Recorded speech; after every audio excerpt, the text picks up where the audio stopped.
A mouse peeked through a crack in the wall and watched as the farmer and his wife opened a package. Thought that mouse. I wonder what dainty treat it contains. Well, the mouse was devastated to discover that it was a mousetrap. Retreating to the farmyard, the mouse proclaimed the message, "There's a mousetrap in the house! There's a mousetrap in the house!" The chicken clucked and scratched and said, "Mr. Mouse, I can see this is of grave concern to you, but it is of no consequence to me. I cannot be bothered by it." The mouse went to the pig and said, "There's a mousetrap in the house."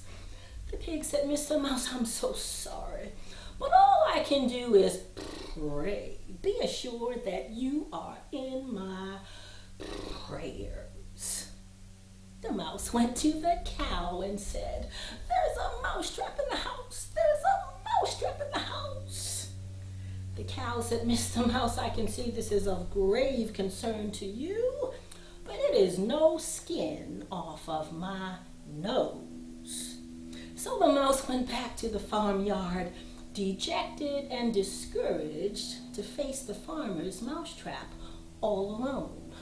Well, late in the night, there was heard a sound of a mousetrap catching its prey. The farmer and his wife ran to see what was in that mousetrap, but because it was so dark, they couldn't tell that it was a venomous snake whose tail was caught in the mousetrap. Well, the snake bit the farmer's wife.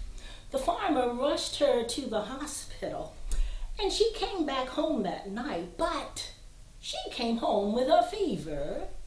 Now everybody knows you treat a fever with fresh chicken soup. So the farmer went out to the farmyard to grab the soup's main ingredient, the chicken.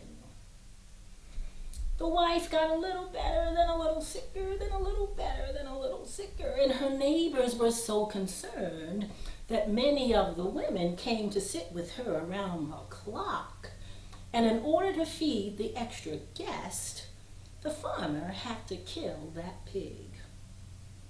And unfortunately, that farmer's wife didn't get better, folks. In fact, she died.